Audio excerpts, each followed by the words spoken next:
নতুন স্বপ্ন, নতুন ছন্দ, ক্রীড়ার উচ্ছ্বাসে জেগে উঠছে সিলেট। শুরু হতে যাচ্ছে নতুন করে স্পোর্টস, যার উদ্বোধন করবেন প্রধানমন্ত্রী তারেক রহমান। তাই সিলেট জেলা স্টেডিয়ামে পুরোদমে চলছে সংস্কার ও প্রস্তুতির কাজ।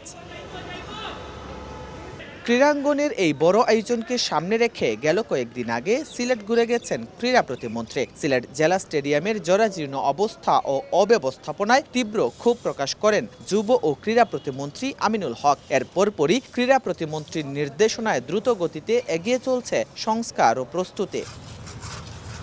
স্টেডিয়ামের গ্যালারিতে নতুন রঙের প্রলেপ, চেয়ার, দেয়াল মেরামত সহ চলছে পরিচ্ছন্নতার কাজ। আয়োজন ঘিরে যেন নতুন রূপ পাচ্ছে পুরো স্টেডিয়াম এলাকা। নতুন করে স্পোর্টস সিলেটে আয়োজন হওয়ায় উচ্ছ্বসিত ক্রীড়াপ্রেমীরা। নতুন করে স্পোর্টসের জন্য আমরা অপেক্ষা করতেছি আমাদের প্রতিভা দেখানোর জন্য। এই টুর্নামেন্টটা শুরু হওয়ার পরেই বাংলাদেশের প্রত্যেকটা ইভেন্টে খুব ভালো ভালো প্লেয়ার আসবে। এ থেকে আমরা তৃণমূল থেকে গ্রামগঞ্জের ছড়িয়ে ছিটিয়ে থাকা যে সকল প্রতিভা আছে ওদেরকে আমরা একসাথে করতে পারবো।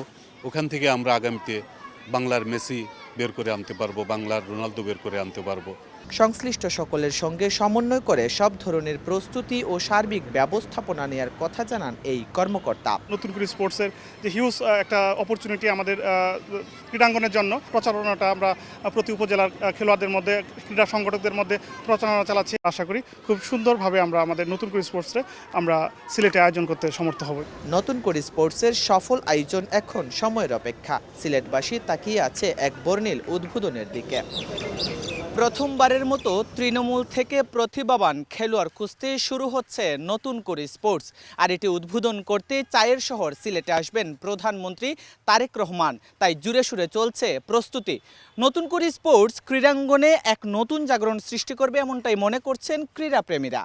জয়ন্ত কুমার দাস, সময় সংবাদ, সিলেট।